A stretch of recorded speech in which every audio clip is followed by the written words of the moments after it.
राम कुमार को मेहनत करना बिल्कुल भी पसंद नहीं था। वो चालाकी से अपना काम दूसरों से करवा लिया करता था।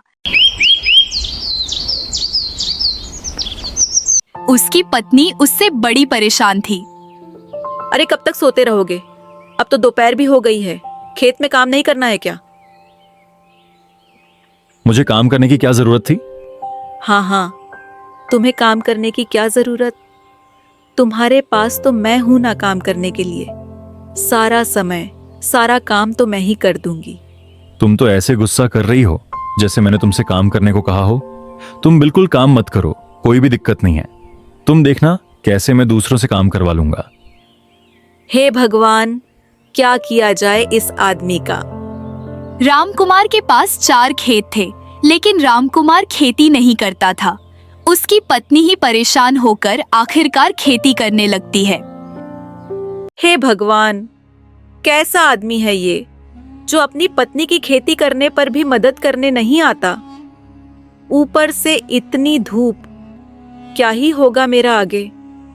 वो शाम को खेती करके घर पहुंचने पर देखती है कि राम कुमार अभी भी आराम ही कर रहा था। वो बहुत गुस्सा होकर कहती है, जब तक पिताजी थे वो खेती करते थे, अब वो नहीं है तो तुमको खेती करनी चाहिए, लेकिन खेती मैं कर रही हूँ। तुम बहुत बेशरम पति हो। तो मैंने तो तुमसे नहीं कहा था खेती करने को। हाँ ठीक है, तो मैं भी अब से खेती नहीं करूंगी, चाहे फसल खराब क्यों ना हो जाए। तुम गुस्सा बहुत करती हो। हमें खेती करने की जरूरत ही नहीं है। देखना हमारी फसलें दूसरे लोग काट लेंगे। अरे वाह, तुम खेती के लिए लोग रखने वाले हो? नहीं। तो तुम कोई बहुत बड़े जमींदार हो जो तुम्हारे खेत में कोई और काम कर जाएगा। नहीं, लेकिन ग्राउंड में हमारे आसपास लालची और चालाक लोगों की कमी नहीं है। बस उनके लालच और चालाकी का ही हमें फायदा उठाना है। मुझे कुछ समझ नहीं आ रहा है, तुम क्या कह रहे हो? मैं तो बस इतना जानती हूँ कि मैं कल से खेती नहीं करूंगी। मत करो, तुम वही करो जैसा मैं कहता हूँ। अगले दिन राम कुमार की बात मानकर पत्नी खेती करने का नाटक करते हुए अपने खेत में फसल काटने लगती है। तभी पड़ोसन अपने खेत से उसे देख लेती है और उसके पास आकर कहती है, अरे बहन, तुम क्यों फसल काट रही हो? फसल तो तुम्हारे पति को काटनी चाहिए ना। नहीं, फसल मुझे ही काटनी है। मैं उन्हें फसल नहीं काटने दूंगी। अरे ऐसा क्या है खेत में जो फसल उन्हें नहीं काटने दोगी? मेरे पति को देखो, सारी खेती वो खुद ही करते हैं और फसल भी खुद ही काटते हैं। नहीं, लेकिन मैं उन्हें फसल नहीं काटने दूंगी। मैं गहने किसी के हाथ नहीं लगने दूंगी। गहने? कैसे गहने? मुझे भी तो बताओ। सुनो, लेकिन तुम किसी को मत बताना। हाँ, नहीं बताऊंगी। तुम बताओ तो कौन से गहने? जाते जाते पिताजी बता रहे थे कि चारों खेतों में से एक खेत में उन्होंने बहुत सारे गहने छुपा कर रखे हुए हैं, लेकिन वो ये नहीं बता पाए थे कि किस खेत में गहने हैं। अब कहीं अगर फसल काटते समय या उसके बाद खेत खोदते समय इन्हें वो गहने मिल गए तो वो गहने ये रख लेंगे और फिर उन्हें बेचकर अपने ऐशो आराम की चीजों को इकट्ठा कर लेंगे। लेकिन मैं ऐसा नहीं होने दूंगी। देखना, सारे गहने मैं ही रख लूंगी और फिर आराम से अपनी जिंदगी गुजार लूंगी। क्या भैया को नहीं पता गहनों के बारे में? अगर उन्हें पता होता, क्या मुझे वे फसल काटने और खेत जोतने देते? वैसे भी पिताजी कह गए थे, यह बात सिर्फ मुझे ही पता है। अब इस बात का फायदा तो मैं ही उठाऊंगी। पड़ोसन उसकी बात सुनकर चौंक जाती है। तुरंत ही अपने पति रवि को बताती है, कितनी मूर्ख औरत है ना। पति घर में आराम कर रहा है और खुद फसल काट रही है। और एक तुम हो, कितनी किस्मत वाली, तुम्हारा पति खेत में हाथ भी नहीं लगने देता। अरे जिसे तुम मूर्ख समझ रहे हो वह मूर्ख नहीं, बहुत चालाक है। चालाक क्या मतलब है तुम्हारा? हाँ, चालाक। वह अपने पति को इसलिए खेतों में काम नहीं करने देती क्योंकि उसके पिता चलते समय उसको बोल गए थे। चारों खेतों में से किसी एक खेत में बहुत सारे गहने गाड़ रखे हैं, लेकिन वह यह नहीं बता पाए थे कि वह खेत कौन सा है। इसलिए वह सारे खेतों की फसल को खुद ही काट रही है और बाद में खेत भी यही जोतेगी और गहने मिलने पर वह सारी जिंदगी आराम करेगी। कितनी अच्छी किस्मत है इसकी। सच ही कह रही हो तुम, किस्मत तो इसकी ही अच्छी है। दोनों अपनी किस्मत को कोसने लगते। शाम में राम कुमार और रवि एक दुकान पर मिलते हैं। कैसे हो रवि? बस चल रहा है सब, तुम बताओ। कुछ खास नहीं, बस थोड़ा परेशान हूँ। तुम और परेशान क्यों, क्या हो गया? हाँ, एक समस्या आन पड़ी है। क्या हुआ मुझे बताओ, मैं तुम्हारी मदद करूंगा। देखो ना, अब फसल काटने का समय है और अभी इसकी माँ की तबीयत थोड़ी खराब हो गई है। हमें तुरंत जाना पड़ेगा, लेकिन दिक्कत यह है कि मैं इसके साथ कैसे जाऊं। अगर हम चले जाएंगे तो ये फसल कौन काटेगा और फिर कौन खेत जोतेगा। तभी रवि को अपनी पत्नी की बताई हुई बात याद आ जाती है। ये चारों खेतों में से किसी एक खेत में बहुत सारे गहने गड़े हुए हैं। अरे राम कुमार, तुम चिंता क्यों करते हो? तुम भाभी जी को लेकर जाओ, ये सब मैं देख लूंगा। तुम्हारी सारी फसलें मैं काट दूंगा और खेत भी मैं जोत दूंगा। तुम आराम से भाभी को लेकर मायके जाओ और उनकी माँ के साथ समय बिताओ। तुम सच में मेरी फसलें काटकर खेत जोत दोगे? हाँ हाँ, तुम चिंता मत करो, बेफिक्र होकर आराम से जाओ। बहुत बहुत धन्यवाद तुम्हारा दोस्त, बहुत बहुत धन्यवाद। मेरी फसलें काटकर मेरे गोदाम में रख देना। ठीक है। लेकिन एक बात का ध्यान रखना, पहले तुम अपनी फसल काट लेना, उसके बाद ही मेरी फसल काटना। अरे वो चिंता तुम मत करो, मैं सब देख लूंगा। राम कुमार घर पहुंचकर अपनी पत्नी को बताता है। चलो, तैयारी तो कर ही रखी है ना तुमने। अब हम 15 दिन के लिए तुम्हारे मायके चलते हैं, कुछ दिन वहां आराम करेंगे। और अगर पड़ोसी ने हमारी फसल नहीं काटी तो? अरे तुम चिंता मत करो, वो सबसे पहले हमारी फसल ही काटेगा। अगले दिन ही राम कुमार अपनी पत्नी के पास उसके मायके चला जाता है।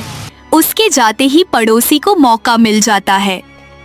अब राम कुमार चला गया है, उसके घर कोई भी नहीं है। अब हम इन चारों खेतों की फसलें काट कर, इन्हें जोत कर इन खेतों में छुपे हुए गहने निकाल लेंगे। हाँ, और फिर देखना मैं उन गहनों से कैसे एक आरामदायक मजेदार जिंदगी जीऊंगी। आपको भी कोई काम नहीं करना पड़ेगा। हाँ, मैं तो यही सोच सोचकर खुश हुआ जा रहा हूँ। वैसे भी अब इस छोटे से खेत में हमें मिलता ही क्या है।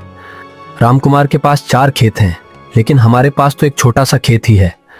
अगर गहने हमें मिल गए तो सारी जिंदगी बैठ के खाएंगे। तो इंतजार क्या कर रही है? चलिए ना, फसल काट कर खेत खोदते हैं। कम से कम भी नहीं तो 12-15 दिन लगेंगे। दोनों मिलकर फसल काटना शुरू करते हैं। लगभग 10 दिन में वह सारी फसल काट लेते हैं। 10 दिन हो गए, अब जाकर फसल कटी है, लेकिन गहने नहीं मिले। अरे कैसा दिमाग है आपका? गहने खेत के अंदर दबे होंगे ना। अब जब हम खेत खोदेंगे तब पता चलेगा कि गहने कहाँ छुपे हुए हैं। हाँ, बिल्कुल सही कह रही हो। हम कल से सारा खेत खोदना शुरू कर देंगे। अगले दिन से दोनों मिलकर खेत खोदने लगते हैं, लेकिन 3 खेत खोदने के बाद उन्हें कुछ नहीं मिल पाता। अरे तुमने सही सुना भी था कि नहीं? 3 खेत खोद चुके हैं हम और एक कीला भी नहीं निकला है जमीन से। लेकिन एक खेत तो बचा है ना, गहने उसी एक खेत में होंगे। अब बस हमें कल वो बचा हुआ खेत खोदना है, फिर सारी जिंदगी हम आराम से बैठकर खाएंगे। काश उसी खेत में सारे गहने मिल जाएं। उधर राम कुमार और उसकी पत्नी वापस आने की सोचते हैं। सुनो, मुझे लगता है अब हमें चलना चाहिए, काफी दिन हो गए हैं। मैं तो कब से ही कह रही हूँ कि चलकर देखते हैं खेतों का काम हो भी रहा है कि नहीं। तुम भी बेवजह ही परेशान हो रही हो। देखना, हमें सारे खेत जुते हुए मिलेंगे और अब हम कल ही निकल चलते हैं। मेरे ख्याल से वही बेहतर रहेगा।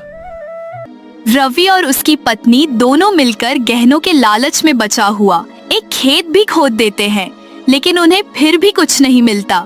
इससे हताश और परेशान होकर रवि अपनी पत्नी से कहता है, अरे तुमने सही सुना तो था ना, या यूं ही दूसरों के खेत में मुझे मजदूर बनाए पड़ी हो।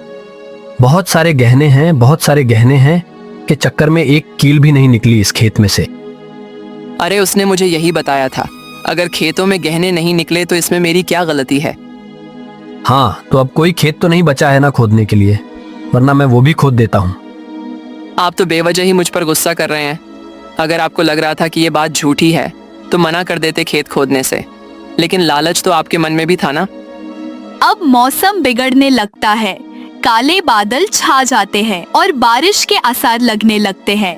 पड़ोसी कहता है, चलो अब घर चलते हैं, कहीं बारिश हो जाए ना जाने।